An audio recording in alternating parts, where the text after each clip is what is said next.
जय हिंद बच्चों, क्या हाल चाल। बढ़िया एकदम। वेलकम है आप सभी लोगों का हमारे इस ब्यूटीफुल से चैनल लर्न विद कंसेप्ट में। बच्चों आज हम आपको पढ़ाने जा रहे हैं बच्चों क्लास 7th के ज्योग्राफी का चैप्टर नंबर 4 जिसका नाम एयर था, जिसके हमने 2 लेक्चर डिस्कस कर लिए हैं और जिसमें बच्चों हमने आपको टेम्परेचर तक पढ़ा दिया था। टेम्परेचर के एक फैक्टर इंसोलेशन से हमें डिस्कस करना था कि वो कैसे डिस्ट्रीब्यूशन ऑफ टेम्परेचर को इफेक्ट करता है इंसोलेशन बच्चों। तो आइए इसको स्टार्ट करते हैं बच्चों। आज हम आपके लिए एक शायरी लेके आए हैं, उस शायरी से आपके लिए स्टार्ट करेंगे बच्चों। ध्यान से सुनिएगा शायरी।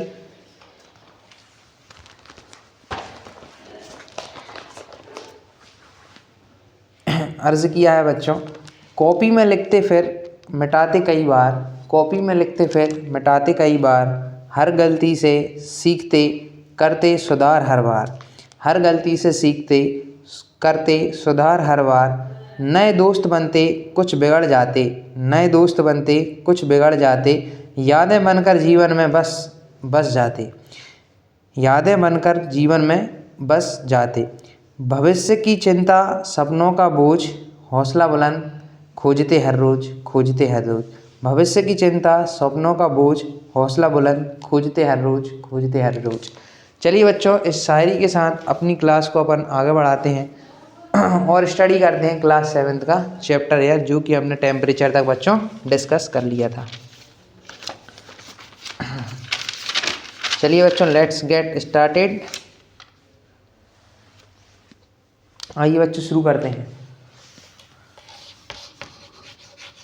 Class 7th chapter air. देखिए बच्चों, कल हमने पढ़ लिया था कि टेम्परेचर क्या होता है बच्चों। हमने इसकी डेफिनेशन को भी नोट कर लिया था कि द डिग्री ऑफ हॉटनेस और coldness of air is called temperature. की भाई जो भी हमारे आसपास एटमॉस्फेयर प्रेजेंट है उसका जो टेम्परेचर है, उसकी जो हॉटनेस है, उसकी जो कोल्डनेस है, वही बच्चों हमारा क्या है, टेम्परेचर है बच्चों। अब हम देख रहे थे बच्चों factors which affect distribution of temperature. Distribution of temperature यानी कहाँ कितना टेम्परेचर प्रेजेंट है, कहाँ ज़्यादा होगा प्रेजेंट, कहाँ कम होगा, इस चीज़ को कौन अफेक्ट करता है। तो बच्चों एक ही फैक्टर होता है जिसका नाम है इंसुलेशन। हम उस इंसुलेशन को आज डिस्कस करेंगे। ये बच्चों क्या है, एक फैक्टर है, factor which affect distribution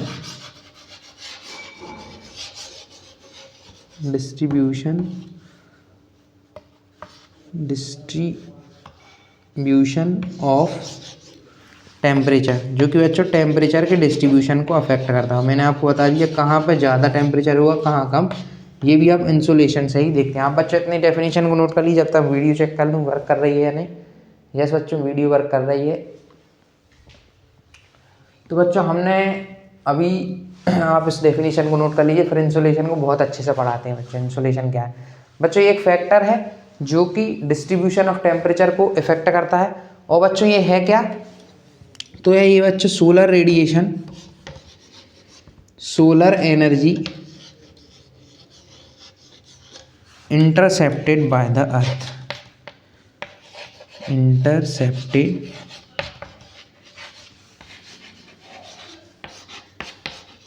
by the earth. बच्चों ये कुछ भी नहीं है, ये सोलर रेडिएशन है। इंसुलेशन क्या है बच्चों, सोलर रेडिएशन, सोलर एनर्जी। जो सोलर एनर्जी वहाँ से कहाँ से आती है बच्चों, सोलर एनर्जी का सोर्स क्या है, सन। तो सन से जो सोलर एनर्जी आ रही है जो कि इंटरसेप्ट करती है अर्थ को, अर्थ पे आती है, वही इंसुलेशन होता है बच्चों। अब हम इस इंसुलेशन को डिस्कस करते हैं कैसे टेम्परेचर को इफेक्ट करता है। अच्छा बच्चों, जहाँ पे सनरेज बिल्कुल सीधी आके जो है अर्थ पे आ रही होंगी, इंसिडेंट कर रही होंगी अर्थ पे, तो उस जगह पे बच्चों ज़्यादा टेम्परेचर, जहाँ पे ज़्यादा सनरेज वहाँ पे ज़्यादा टेम्परेचर होगा, और जहाँ पे थोड़ी सी कम सनरेज पहुँचेंगी वहाँ पे अपना बच्चों कम टेम्परेचर होगा।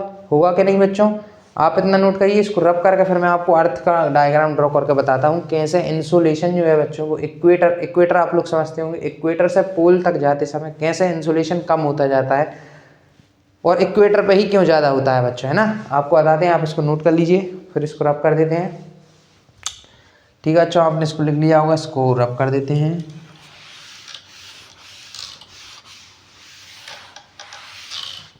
एंड आई होप बच्चों की after watching this lecture you will understand this topic very conceptually.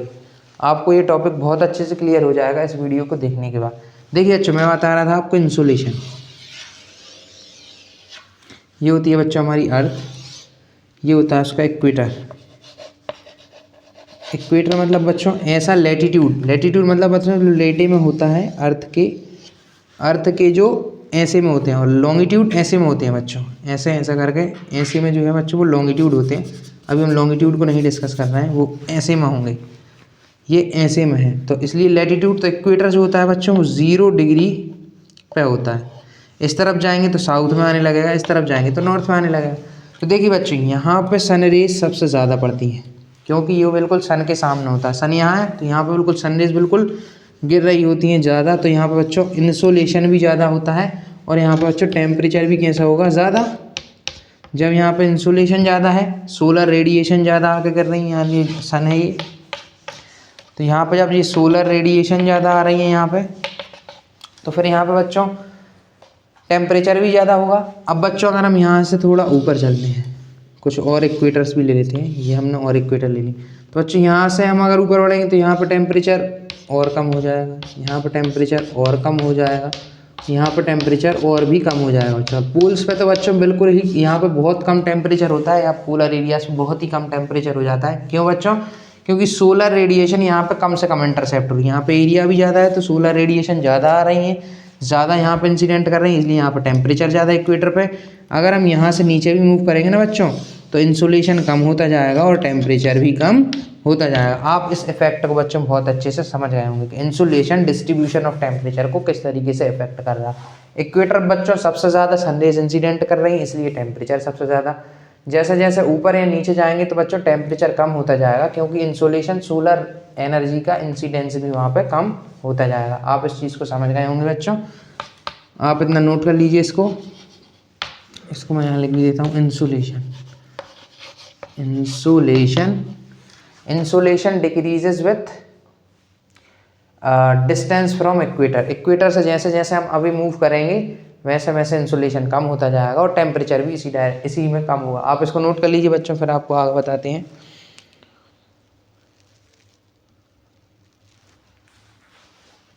आपने नोट कर लिया होगा बच्चों, फिर आपको एक लाइन भी लिखवा देते हैं इससे रिलेटेड।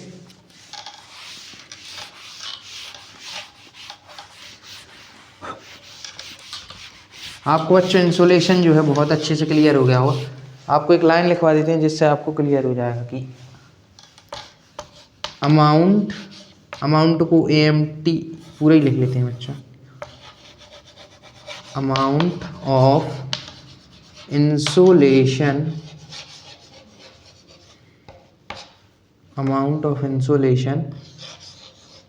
डिक्रीजेस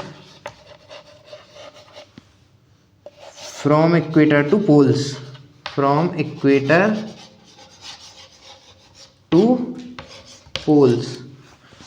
पोल्स बच्चों। ब्रैकेट में लिखते हैं as it is with temperature.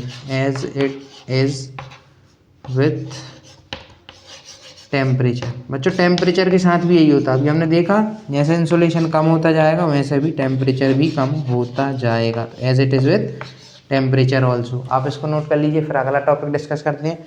Insulation बच्चों आपको बहुत ही अच्छे से क्लियर हो गया होगा। अब आपका अगला टॉपिक ले आएंगे इसके बाद, आप इसको नोट कर लीजिए बच्चों। आप लोगों का अगला टॉपिक है एयर प्रेशर। लेकिन बच्चों मैं एयर प्रेशर से उससे पहले आपको एक लेयर के बारे में बताना चाहूँगा, ओजोन लेयर, जो कि हम कल डिस्कस नहीं कर पाए थे। इसको रब कर देते हैं। अच्छा बच्चों, आपने ओजोन लेयर के बारे में तो सुना ही होगा कभी ना कभी, 7th क्लास में आ गए हैं। ओजोन नहीं सुना है तो आप सुन लीजिए। देखिए अच्छा, ओजोन लेयर क्या होती है? अर्थ के एटमॉस्फेयर पे एक ऐसी लेयर जो कि किस एटमॉस्फेयर की लेयर में प्रेजेंट है बच्चों? ये है ओजोन लेयर।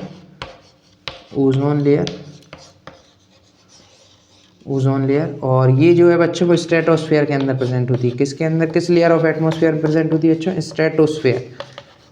स्ट्रेटोस्फेयर, यहाँ पे क्लाउड्स नहीं होते हैं। स्ट्रेटोस्फेयर में बच्चों ये प्रेजेंट होती है, यहाँ पे क्लाउड्स नहीं होते।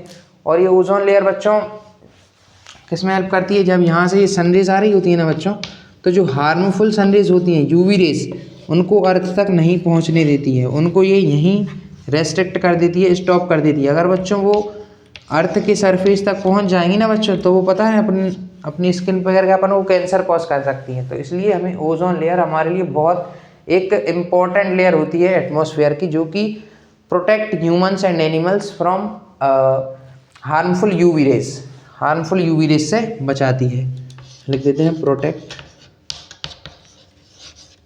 From harmful UV rays, harmful UV, या लिख देते हैं यूवी रेज, इनसे बच्चों ये हमें बचाती है। ठीक है बच्चों, आपको ये क्लियर हो गया होगा कि ओजोन लेयर क्या है। ओजोन को बच्चों O3 मॉलिक्यूल होता है। तो अच्छा आप इतना ओजोन लेयर के बारे में थोड़ा नोट कर लीजिए, फिर मैं आपको इसके आगे लेके चलता हूँ। अगला टॉपिक है बच्चों हमारा एयर प्रेशर। नोट कर लीजिए बच्चों आप इतना। आपने बच्चों नोट कर लिया होगा, इसको रब कर देते हैं।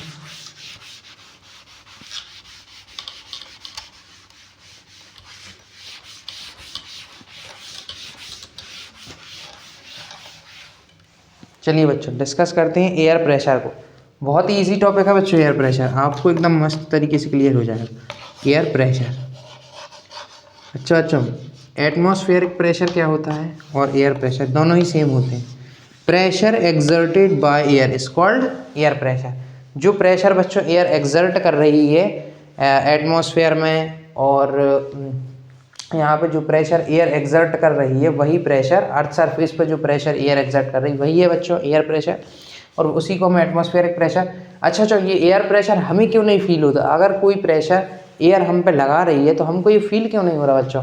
इसका रीज़न है बच्चों क्योंकि जो हमारे इनसाइड द बॉडी जो प्रेशर है ना बच्चों, वो आउटसाइड द बॉडी यानी कि एयर के प्रेशर के बिल्कुल इक्विवेलेंस में है, इक्वल है। इसीलिए बच्चों हमें वो प्रेशर फील नहीं होता है। अगर बच्चों बाहर का टेम्परेचर डिक्रीज़ हो जाएगा ना बच्चों, तो क्या होगा, अगर बाहर का जो आउटसाइड प्रेशर है अगर वो कम हो जाएगा बच्चों, तो क्या होगा, हमारे अंदर ज़्यादा प्रेशर होगा, तो हमारी जो बच्चों वेजल्स होंगी, जो नसें होंगी ना बच्चों हमारी बॉडी की, वो फटने लगेंगी और उनमें से ब्लीडिंग होने लगेगी, ब्लड बाहर आने लगा होगा।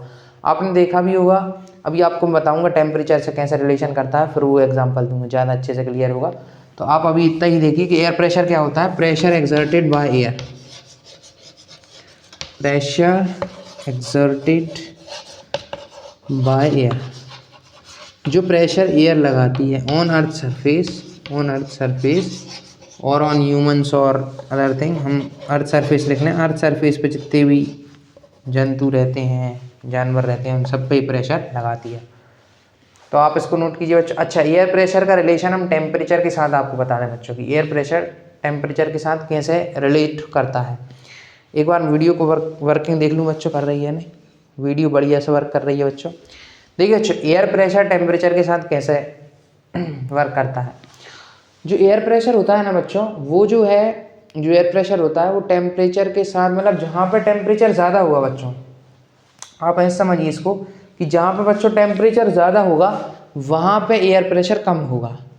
जहाँ पे टेम्परेचर ज़्यादा होगा वहाँ एयर प्रेशर कम होगा, जहाँ पे टेम्परेचर कम होगा वहाँ पे एयर प्रेशर ज़्यादा होगा। यानी कि एयर प्रेशर जैसे हम AP लिख रहे हैं वो इन्वर्सली प्रोपोर्शनल है टेम्परेचर के। इन्वर्सली प्रोपोर्शनल का मतलब ये होता है बच्चों, जहाँ ये ज़्यादा होगा वहाँ ये कम होगा, जहाँ ये कम होगा वहाँ ये ज़्यादा होगा। यानी जहाँ टेम्परेचर कम वहाँ एयर प्रेशर ज़्यादा, जहाँ टेम्परेचर ज़्यादा वहाँ एयर प्रेशर कम। तो हमने बच्चों अभी इंसुलेशन वाले टॉपिक में पढ़ा कि इक्वेटर पे सबसे ज़्यादा टेम्परेचर था, जहाँ पे सबसे ज़्यादा सन एनर्जी आके इंसिडेंट कर रही थी, तो वहाँ पे बच्चों हमारा प्रेशर कैसा हो जाएगा, सबसे कम प्रेशर हमारा वहीं पे हो जाएगा। और जहाँ की हम पोल्स पे बात कर रहे थे, जहाँ पे इंसुलेशन सबसे कम था, तो वहाँ पे प्रेशर सबसे ज़्यादा हो जाएगा बच्चों। ठीक है, अच्छा आप इतना नोट कीजिए, फिर हम आपको और चीज़ें बताते हैं इससे रिलेटेड। अच्छा बच्चों आपको एक और चीज़ बता दें कि हाई एयर प्रेशर जो होता है बच्चों, वो रिलेट होता है क्लियर एंड सनी स्काई से। मतलब जहाँ पे हाई प्रेशर होता है वहाँ पे क्लियर स्काई और सनी स्काई होता है, और जहाँ पे हमारा बच्चों लो प्रेशर होता है यानी कि हाई टेम्परेचर, वहाँ पे थोड़े से क्लाउडी स्काइज देखने को मिलते हैं एंड वेट वेदर देखने को मिलता है। वेट वेदर मतलब थोड़ा मॉइस्चर होगा, तो वेट वेदर देखने को मिलेगा, जहाँ पे लो प्रेशर होगा यानी हाई टेम्परेचर, और जहाँ पर हाई प्रेशर होगा बच्चों वहाँ पर क्लाउडी, वहाँ पे अपन को clear sky and sunny sky देखने को मिलेगा, और लो प्रेशर में क्लाउडी स्काई देखने को मिलेगा। चलिए बच्चों इसको रब कर देते हैं, आपने नोट कर लिया होगा। और आपको एयर प्रेशर का भी कंसेप्ट धीरे धीरे क्लियर होने लगा होगा बच्चों। एयर प्रेशर किसके साथ रिलेट करता है बच्चों? टेम्परेचर के साथ रिलेट करता है। अब एयर प्रेशर से ही तो बच्चों हमारी विंड बनेगी, अभी विंड ही है अगला टॉपिक, तो विंड हम एयर प्रेशर से ही रिलेट कर पढ़ेंगे। अच्छा बच्चों देखिए, मैंने आपको बता दिया है कि जो हाई प्रेशर है, हाई प्रेशर जो होता है बच्चों वो किससे रिलेट करता है? रिलेट्स टू या एसोसिएटेड विथ, रिलेट्स टू ना लिख के बच्चों इसको एसोसिएटेड विथ कर लेते हैं, associated with high pressure associated with clear and sunny sky, associated with clear and sunny skies, clear and sunny skies, यानी कि बच्चों साफ बादल होते हैं, सनी स्काइज होते हैं जब हाई प्रेशर होता है तो। और बच्चों लो प्रेशर LP लिख लेते हैं, high pressure HP, low pressure LP, ये बच्चों एसोसिएटेड होता है किसके साथ? Associated with wet weather and cloudy skies. ठीक है बच्चों, आप ना नोट कर लीजिए, फिर इसके बाद हम चलते हैं हमारे नेक्स्ट टॉपिक विंड पे। चलिए बच्चों आपने इसको नोट कर लिया होगा, इससे आगे बढ़ते हैं।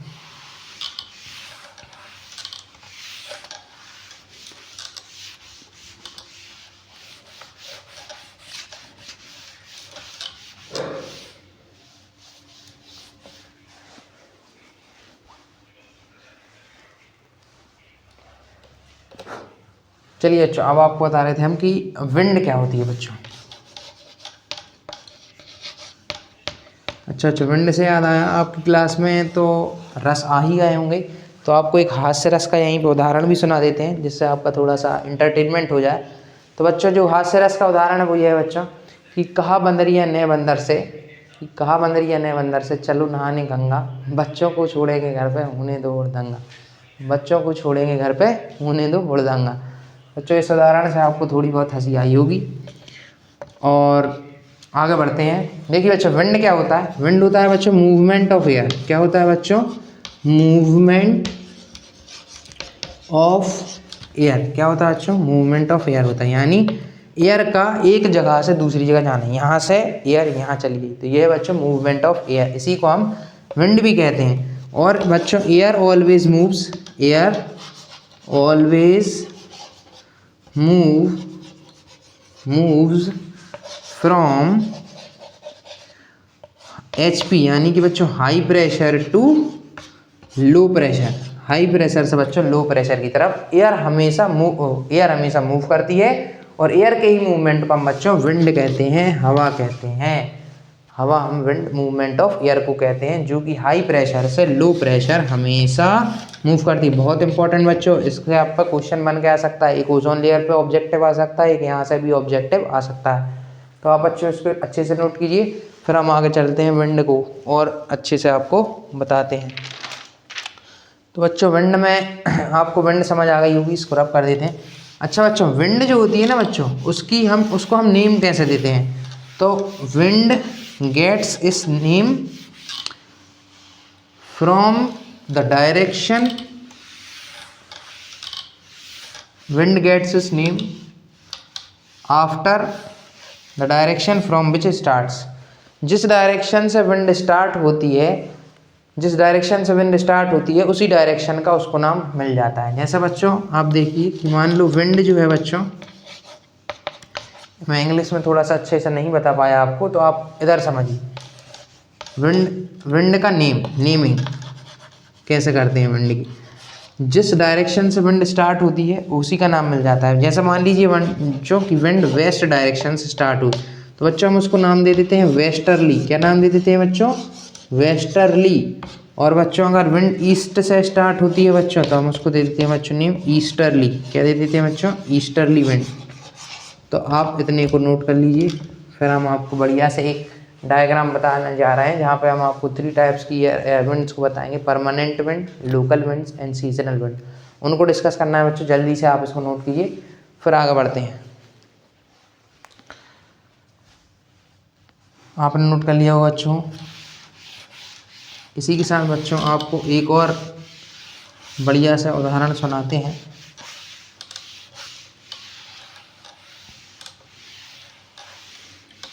कि यमक अलंकार, अलंकार आप पढ़ रहे होंगे बच्चों, तो अलंकार में एक होता है यमक अलंकार, जिसमें अलग अलग शब्द के अलग अलग अर्थ होते हैं। तो उसका एक उदाहरण है, सारंग चली सारंग लेकर कर सारंग की ओट, सारंग झीनी जान के सारंग कर गई चोट। तो इसमें बच्चों सारंग के अलग अलग अर्थ होते हैं। तो मैं आपको बच्चों कुछ हिंदी के अलंकार के भी यहीं पर उदाहरण देता जा रहा हूँ। तो देखिए बच्चों, हम कहाँ आ गए थे? हाँ अच्छा, हम आ गए थे, विंड हो गया था। विंड में आपको हम परमानेंट विंड, लोकल विंड और सीजनल विंड को बताने जा रहे थे। देखिए बच्चों, ये है हमारी अर्थ, ये है बच्चों हमारी अर्थ। इस पे बच्चों यहाँ पे मैंने आपको बताया था, यहाँ होती है इक्वेटर, ये बच्चों होती है इक्वेटर, इक्वेटर 0 डिग्री, ये है 90 डिग्री नॉर्थ, और यहाँ पर होगा 90 डिग्री साउथ। यहाँ पे जो बच्चों एक लाइन यहाँ पर बनेगी, एक लाइन यहाँ पर बनेगी, ये होगा 23.5 डिग्री, 5 डिग्री नॉर्थ, ये होगा 23.5 डिग्री साउथ। इसे हम कहते हैं बच्चों ट्रॉपिक, इसको शॉर्ट फॉर्म में लिख लेते हैं, ट्रॉपिक ऑफ कैंसर, कैंसर, और इसको कहते हैं बच्चों ट्रॉपिक ऑफ कैप्रिकॉर्न। ये बच्चों डायग्राम आपकी एनसीईआरटी बुक में भी दिया हुआ है, ट्रॉपिक ऑफ कैप्रिकॉर्न। ध्यान से समझिए बच्चों, अगर आपको यहाँ समझ आ गया तो आपको बुक में भी समझ आ जाएगा। फिर एक बच्चों यहाँ पे 30 to 35 डिग्री, 30 से लेके 35 डिग्री साउथ, और फिर यहाँ पे बच्चों 60 डिग्री साउथ। यहाँ पे सेम, यहाँ पे अपन नहीं लिखेंगे डबल से, 30 to 35 डिग्री और 60 डिग्री नॉर्थ। बस यहाँ पे आप नॉर्थ कर लीजिएगा, यहाँ पे भी नॉर्थ कर लीजिए, वही 30 to 35 डिग्री नॉर्थ हो जाएगा यहाँ पे 60 डिग्री नॉर्थ, और ये सब सेम। अब बच्चों एक जगह की आपको नेमिंग करा देते हैं, आप समझ जाएँ। ये ट्रॉपिक ऑफ कैप्रिकॉर्न, ये कैंसर, इसको बोलते हैं बच्चों, इसको बोलते हैं इक्वेटोरियल प्लेन भी कह सकते हैं, और इक्वेटोरियल जोन भी इसको कहते हैं। इक्वेटोरियल जोन, इक्वेटर को ही इक्वेटोरियल जोन भी कहते हैं। इसको कहते हैं बच्चों सब ट्रॉपिकल, सब tropical low pressure zone, LP zone. और बच्चों इसको कहते हैं, इसका यहाँ लिख देते हैं, इसको कहते हैं बच्चों सब पोलर, सब पोलर, सब पोलर लो प्रेशर जोन। बच्चों इसको कहते हैं सब पोलर, सब पोलर लो प्रेशर जोन। इसको कहते हैं सब ट्रॉपिकल हाई प्रेशर जोन। ये एचपी है बच्चों, ना कि एलपी, ठीक है बच्चों। सब ट्रॉपिकल हाई, इसका डायग्राम अगर आपको इस पर ना दिख रहा हो तो आपकी बुक में दिया है। ये है सब ट्रॉपिकल हाई प्रेशर जोन, सब पोलर लो प्रेशर जोन। और बच्चों यहाँ पर लास्ट है जो कि पोल्स हैं यहाँ पे, तो यहाँ पे ही बच्चों हाई प्रेशर होता है, इस तरफ भी और इस तरफ भी हाई प्रेशर। तो बच्चों देखिए, अब मैंने आपको बताया मूवमेंट ऑफ एयर जो होता है ना बच्चों, वो हाई प्रेशर से लो प्रेशर होता है। तो यहाँ से बच्चों जो मूवमेंट होगा वो इस डायरेक्शन में होगा एयर का। तो ये बच्चों देखिए, ईस्ट, हमारा ईस्ट इस तरफ होता है और वेस्ट इस तरफ। तो बच्चों देखिए, ईस्ट से स्टार्ट हुई है, तो इन विंड्स को हम नाम देंगे बच्चों पोलर ईस्टर्ली, क्योंकि ये पोल्स के पास से स्टार्ट हो रही, तो इनको हम नाम दे देंगे बच्चों पोलर ईस्टर्ली, ईस्टर्ली नाम देंगे बच्चों। अब बन नहीं रहा है, आप इतना नोट कर लीजिए, फिर इनको हम रब कर देंगे, ये जितने भी हमने पॉइंट्स आउट दिए हैं फिर हम आपको लिख कर दिखा देंगे, या फिर आप समझ लीजिए कि पोल से जो स्टार्ट होंगी सब पोलर लो प्रेशर जोन की तरफ जो एयर आएगी, जो विंड आएगी, वो होगी बच्चों पोलर ईस्टर्ली। पोल से स्टार्ट ली पोलर और ईस्ट डायरेक्शन स्टार्ट, तो पोलर ईस्टर्ली विंड्स होंगी। अब बच्चों ये जो जोन है ये हाई प्रेशर जोन है, और ये बच्चों लो प्रेशर जोन, ये हाई प्रेशर था ये लो, इसलिए यहाँ से यहाँ चली। अब यहाँ फिर से हाई और यहाँ लो, तो यहाँ भी इस तरफ से इस तरफ चलेंगे ना बच्चों, तो ये होंगे बच्चों प्रीवेलिंग वेस्टर्ली, इनको कहते हैं हम प्रीवेलिंग वेस्टर्ली। क्या बोलते हैं बच्चों? देखिए बच्चों, वेस्ट डायरेक्शन चल रही है इस डायरेक्शन, इसलिए प्रीवेलिंग वेस्टर्ली। क्या बोलेंगे? प्रीवेलिंग। बच्चों लिखाते नहीं बन रहा है, बहुत छोटा छोटा लिखना पड़ रहा है, आपको दिखेगा भी नहीं, तो आप तो बुक से देख लीजिएगा। इनको कहेंगे प्रीवेलिंग वेस्टर्ली। आपको मैं डायरेक्शन सिखा देता हूँ, यहाँ कैसे बनती है। तो ये वेस्ट से हो रही थी इसलिए प्रीवेलिंग वेस्टर्ली। अब बच्चों ये तो था हाई प्रेशर। अब बच्चों देखिए ये जो है यहाँ पे सबसे ज़्यादा इंसुलेशन है, तो यहाँ पे सबसे कम लो प्रेशर है यहाँ पे। तो यहाँ बच्चों देखिए एक तो ये नॉर्थ है और ये ईस्ट से स्टार्ट हुई, तो ये हो जाएंगे बच्चों यहाँ पे नॉर्थ ईस्ट ट्रेड विंड्स। यहाँ पे जो बच्चों चलेंगे वो होंगी ट्रेड विंड्स।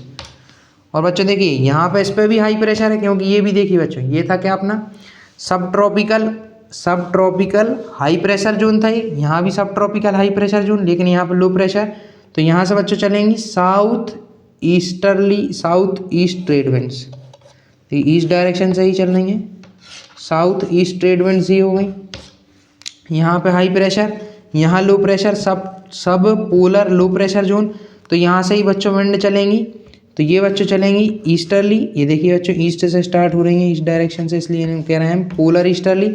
अब बच्चों ये जो है ये हाई प्रेशर है, इधर एच पी लिख लेते हैं, और ये लो प्रेशर पे है, तो यहाँ से यहाँ की ओर प्रीवेलिंग वेस्टर्लीज चलेंगी, तो वेस्ट से स्टार्ट होंगी ये और इस तरीके से यहाँ ये होंगी बच्चों प्रीवेलिंग वेस्टर्लीज।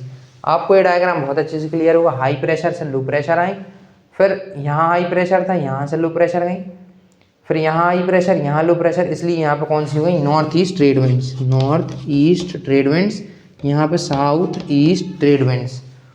फिर यहाँ हाई प्रेशर, यहाँ लो प्रेशर, तो यहाँ से चली प्रीवेलिंग वेस्टर्लीज, यहाँ पे चली पोलर ईस्टर्लीज। आप इसको नोट कर लीजिए बच्चों, यह समझा दिया है मैंने आपको बहुत अच्छे से। थोड़ा दिखाई नहीं पड़ रहा है, छोटा छोटा दिख रहा है, बट ठीक है, आप लोगों को समझ आ जाएगा।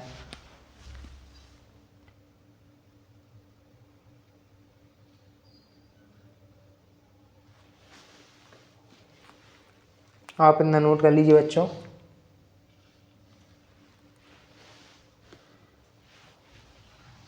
इनका डायरेक्शन कुछ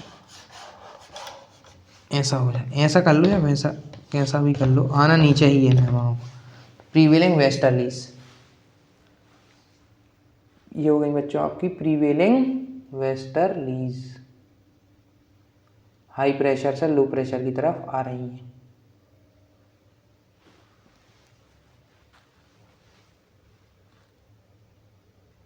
आपको बच्चों ये डायग्राम बहुत अच्छे से क्लियर हो गया होगा। चलिए बच्चों इससे आगे बढ़ते हैं। आपको सारी विंड्स मैंने क्लियर कर दी, अब आपको बस रब कर देते हैं बच्चों इसको। तो बच्चों विंड्स की डायरेक्शन क्या होती है? From high pressure to low pressure. आपको ये बहुत अच्छे से क्लियर हो गया होगा जहाँ तक मैं समझता हूँ, और आप एक बार बुक से समझ लेंगे तो आपको ये और भी अच्छे से क्लियर हो जाएगा। देखिए बच्चों अब हमारा जो नेक्स्ट टॉपिक है बच्चों वो है विंड का टाइप। इसमें हमें विंड के टाइप्स को डिस्कस करना है बच्चों। तो हमारी जो विंड्स होती है ना बच्चों वो 3 टाइप्स से होती हैं। कितने टाइप्स की होती हैं बच्चों विंड? 3 टाइप्स से होती हैं। 3 टाइप्स में कौन कौन सी बच्चों? एक होती है permanent wind, permanent wind,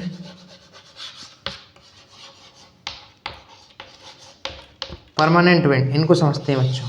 permanent wind मतलब वो विंड बच्चों जिनकी डायरेक्शन कभी भी चेंज नहीं होती है। आप डेफिनेशन एनसीईआरटी से देख लीजिएगा, जिनकी डायरेक्शन कभी भी चेंज नहीं होती है, always blows through a particular direction. इसके एग्जाम्पल जो है बच्चों आप जल्दी जल्दी समझा देते हैं। तो एग्जाम्पल जो है बच्चों इनका वो है ट्रेड विंड्स, जो हमने देखी north east trade winds and south east trade winds. तो trade winds, westerlies, westerlies and easterlies बच्चों, वेस्टर्लीज एंड ईस्टर्लीज जो हमने दो देखी हैं वो इन्हीं के ईस्टर्लीज। ओके बच्चों, ये आप नोट कर लीजिए। इसकी डेफिनेशन आप बुक से लिख लीजिएगा या मैं आपको यहीं पे बोल देता हूँ कि permanent winds are those winds which do not change their direction and always blows through a particular direction throughout the year are called permanent winds. Example trade winds, westerlies and easterlies. Books में आपकी लिखी हुई है NCERT में definition. चलिए बच्चों अब अगला विंड को डिस्कस करते हैं, जो कि है हमारी अब बच्चों सीजनल विंड, जो कि सीज़न टू सीज़न पे चेंज होती हैं बच्चों। Seasonal wind, seasonal winds. Seasonal winds बच्चों क्या होती हैं? Seasonal winds are those winds which change their directions, which change their directions in different season. Different different seasons में वो अपनी डायरेक्शन को बच्चों चेंज कर लेती हैं, उनको हम कहते हैं बच्चों कौन सी विंड्स? Seasonal winds. इनके एग्जांपल लिखते हैं बच्चों, तो इनका एग्जांपल होता है मॉनसून विंड्स। जो मॉनसून विंड्स बच्चों हमारे यहाँ आती हैं जून जुलाई में, फिर वो जैसे ही सीज़न ख़त्म होता है तो वापस लौट जाती हैं, तो वो विंड्स जो अपनी डायरेक्शन को चेंज करती हैं सीज़न टू सीज़न, वो कहलाती है मॉनसून विंड्स। अब बच्चों अगली विंड्स की तरफ चलते हैं जो हैं लोकल विंड्स। लोकल विंड्स का आपने एक एग्जांपल सुना होगा बहुत अच्छा, लू, जो कि बच्चों दोज विंड्स, लोकल विंड्स को डेफिनेशन आपको बताता हूँ, बुक में लिखी हुई है, those winds which flows through a particular period of day और ईयर, किसी भी ईयर के पर्टिकुलर पीरियड से ब्लो करें लोकल विंड्स, या किसी भी ईयर के किसी पर्टिकुलर ईयर में कभी भी ब्लो करें, या फिर वो किसी भी डे के पर्टिकुलर पीरियड में ब्लो करें, वो लोकल विंड्स कहलाती हैं। अच्छा, आपने सुना होगा नॉर्थ ईस्ट की हॉट ड्राई विंड के बारे में बच्चों, जिसे हम लू कहते हैं। क्या कहते हैं बच्चों? लू। This is example of local wind. Local wind का एग्जाम्पल है बच्चों लू। हॉट ड्राई विंड्स कहाँ की होती हैं? नॉर्दर्न प्लेन्स की होती हैं, नॉर्दर्न प्लेन्स। आपको ये बच्चों बहुत अच्छे से क्लियर हो गया होगा। तीनों टाइप की विंड आप क्लियर हो गई। परमानेंट विंड वो विंड जो अपनी डायरेक्शन को कभी चेंज नहीं करती, एक पर्टिकुलर डायरेक्शन से ही फ्लो होती हैं। और अपनी सीजनल विंड जो सीज़न टू सीज़न चेंज होती रहती हैं। और एक अपनी होती है लोकल विंड जो कि पर्टिकुलर डे टाइम या पर्टिकुलर ईयर में कभी भी फ्लो होती रहती हैं, वो लोकल विंड्स होती हैं ना, जो कभी भी चलती रहती हैं। लू जैसे लोकल विंड देखें तो नॉर्दर्न एरिया की लू है, और भी बहुत सारी हैं। अब बच्चों और दोस्तों या बच्चों आगे बढ़ें तो अब अगला टॉपिक जो है बच्चों हमारा वो है, इसको ख़त्म करने के बाद मॉइस्चर बचा हुआ है, बस इसको और डिस्कस कर लेते हैं बच्चों, फिर हमारा पूरा चैप्टर फिनिश हो रहा है। तो हम मॉइस्चर को और डिस्कस कर लेते हैं बच्चों कि what is moisture, what is humidity and what is another things. देखिए बच्चों मॉइस्चर क्या होता है। व्हाट इज़ कॉल्ड मॉइस्चर बच्चों, जो एयर में बच्चों वाटर वेपर्स प्रेजेंट होते हैं ना बच्चों, वही कॉज करते हैं मॉइस्चर को, है ना बच्चों। तो जो मॉइस्चर है वो कब कॉज होगा बच्चों? When water vapours of the land surface और of water of any other water source evaporates. जब वो एवेपोरेट होता है बच्चों, जब वो भाप बनती है, तो वो जब भाप बनता जाता है और जब वो ऊपर जाता है तो वो वाटर वेपर में कन्वर्ट हो जाता है बच्चों। मतलब हमारा जो वाटर होता है ना बच्चों, अगर उस पर सनरेज पड़ रही हैं तो वो आगे जाके एवेपोरेट होके, मतलब गर्म होता जाता है, एवेपोरेट होकर वो वाटर वेपर बना लेता है बच्चों। क्या बनाता है? वाटर के वेपर्स बना लेता है बच्चों, वाटर वेपर्स। अब बच्चों देखते हैं वाटर वेपर्स बन तो गए, अब ये वाटर वेपर्स क्या करेंगे आगे? तो मॉइस्चर और आपको ह्यूमिडिटी बताए थे बच्चों। व्हाट इज ह्यूमिडिटी, आप इतना नोट करिए, वाटर वेपर कैसे बनी, फिर हम आपको ह्यूमिडिटी लिखा देते हैं।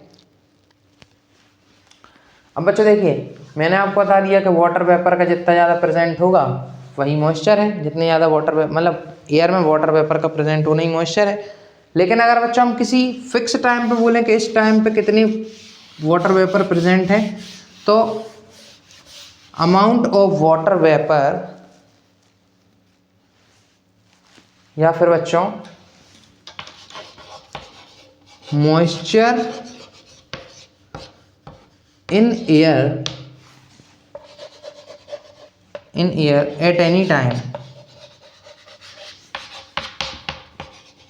time is called humidity बच्चों।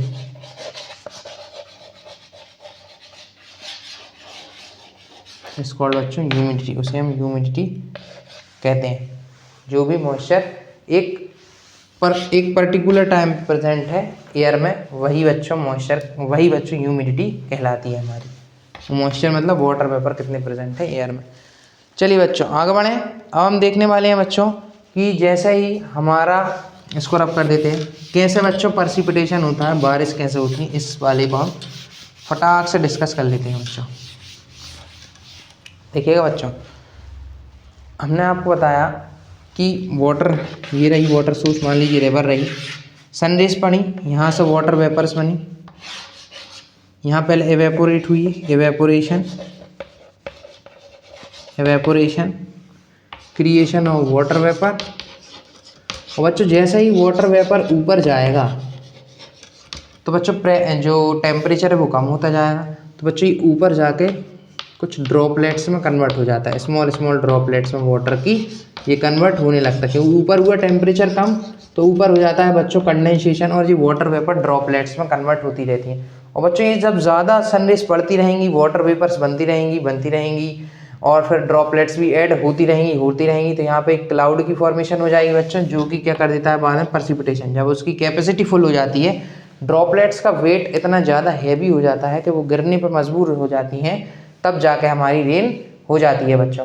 तो पहले वाटर वेपर का एवेपोरेशन होता है, एवेपोरेशन से भाप बनती है, भाप बन के वाटर वेपर्स बनते हैं, वाटर वेपर्स ऊपर जाते हैं तो टेम्परेचर कम होता जाता है तो कंडेंसेशन हो जाता है तो ड्रॉपलेट्स बन जाती हैं, और ड्रॉपलेट्स का जब वेट हैवी हो जाता है तो बच्चों वो फिर अर्थ सरफेस पे आने लगती हैं in the form of liquids और ड्रॉप्स, और जब भी और उसी को हम परसिपिटेशन भी कहते हैं बच्चों। और परसिपिटेशन जब बच्चों लिक्विड फॉर्म में होता है उसे हम रेन कहते हैं बच्चों। परसिपिटेशन क्या होता है बच्चों, वाटर वेपर के ड्रॉपलेट्स का नीचे गिरना, है ना बच्चों, क्योंकि वो कंडेंस हो गए थे, ड्रॉपलेट्स में कन्वर्ट हो गए थे। अब ड्रॉप्स जब बहुत ज़्यादा हैवी हो गई तो वो नीचे गिरी, और नीचे गिरने को ही उन्होंने कहा कि परसिपिटेशन। अब परसिपिटेशन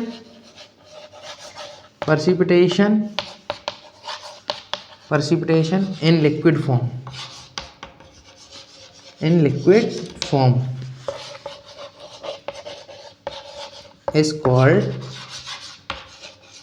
is called what बच्चों, रेन। उसी को हम रेन भी कहते हैं। आपको ये भी अच्छे से क्लियर हो गया होगा बच्चों। अच्छा, आपको टेम्परेचर में एक चीज़ बताना भूल गया। टेम्परेचर में बच्चों एक और चीज़ होती है, टेम्परेचर रूरल एरियाज़ में क्यों कम होता है और अर्बन एरियाज़ में क्यों ज़्यादा, क्योंकि जो शहर होते हैं, अर्बन एरियाज़ होते हैं, वहाँ पर बिल्डिंग्स ज़्यादा हैं, कॉन्क्रीट सीमेंट के ज़्यादा घर बनी हुई, रोड डली हुई हैं, और ट्रीज़ कम हैं थोड़े। तो क्या होता है बच्चों, जब धूप पड़ती है दिन टाइम में, जब सनरेज आती हैं, जब सनराइज़ हो जाता है तो सनरेज अर्थ पे आ रही होती है इंसिडेंट, तो ये जो कॉन्क्रीट हमने जो घर बनाया है ना बच्चों सीमेंट से, ये उस हीट को एब्जॉर्ब कर लेते हैं बच्चों, और एब्जॉर्ब कर लेते हैं तो शाम के टाइम ये रिलीज़ भी होती है। जब रेडिएट होता है तो ये एटमॉस्फेयर में ये रेडिएशन ये गर्म हो जाती है, और नाइट टाइम और इवनिंग टाइम में ये अपनी हीट को जो है रेडिएट करने लगते हैं। इसलिए यहाँ पे अर्बन एरियाज़ में टेम्परेचर ज़्यादा होता है, रूरल में कम होता है। वहाँ पे मिट्टी के घर होते हैं ज़्यादातर नॉर्मली, तो वहाँ पे इतना ज़्यादा हीट का एब्जॉर्प्शन नहीं होता, अर्बन एरियाज़ में ज़्यादा होता है बच्चों। और यहाँ पे डिफॉरेस्टेशन भी ज़्यादा होता है अर्बन एरियाज़ में। ठीक है बच्चों, आप परसिपिटेशन को नोट कीजिए, और precipitation in liquid form is called rain. Rain को भी नोट कर लीजिए बच्चों। चलिए बच्चों, बस लास्ट ही टॉपिक बचे हैं। अच्छा बच्चों, आपने एक और चीज़ देखी होगी कि जब जेट प्लेन्स जब क्लाउड में जा रहे होते हैं, हम देखते हैं ना बच्चों प्लेन्स, तो हमें उनके पीछे एक ट्रेल दिखाई दे रही होती है, वाइटिश कलर की ट्रेल बनती जाती है उनके पीछे।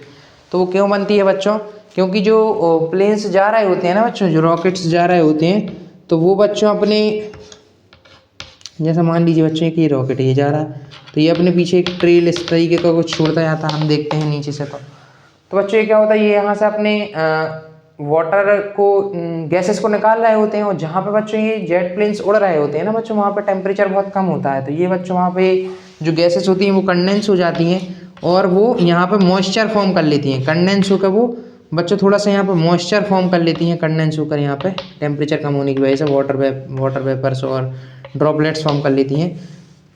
तो हमें ये दिखाई देती हैं वाइटिश थोड़ी देर तक, जब तक दिखाई देती है बच्चों जब तक यहाँ पे एयर ना आ जाए। जैसे ही बच्चों यहाँ एयर और विंड पहुँचेगी तो इसको इधर उधर कर देगी और दिखना बंद हो जाता है, फैल जाता है। फिर जैसे ही एयर पहुँचती है, विंड पहुँचती है, लेकिन जब उस टाइम के लिए ये हमें थोड़ा सा मॉइस्चर यहाँ पे बन जाता है और हमें ये दिखाई देता है, वाटर वेपर्स बन जाते हैं और दिखाई देता है। ठीक है बच्चों, वाटर वेपर और ड्रॉपलेट्स बन जाते हैं, दिखाई देते। ओके बच्चों, तो जेट प्लेन्स वाला आपको क्लियर हो गया। अब हम बच्चे इसके आगे चलते हैं, लास्ट चल रहा है बस चैप्टर। अब देखिए बच्चों क्या होता है, अगर हम हिल्स के क्या करेंगे, ट्रीज़ को कट कर, बच्चों क्या होता है, ट्रीज़ जो होते हैं ना बच्चों, वो होल्ड कर रहे होते हैं वाटर, क्या कर रहे होते हैं बच्चों, वो होल्ड कर रहे होते हैं। ट्रीज़ होते हैं ना बच्चों, वो वाटर को होल्ड कर लेते हैं। अगर हम इन हिल्स एरियाज़ के ट्रीज़ को ही कट कर देंगे ना बच्चों, तो क्या होगा, ये वाटर को होल्ड करना बंद कर देंगे। और जब ये वाटर को होल्ड करना बंद कर देंगे तो ये डायरेक्टली, ये जो वाटर जो बारिश से आएगा वो डायरेक्टली कहाँ फ्लो कर जाएगा, लैंड सरफेस से डायरेक्टली। अभी ये ट्रीज लगे हुए हैं तो अभी ये बारिश को यहीं पे रोक रहे हैं हल्की सी।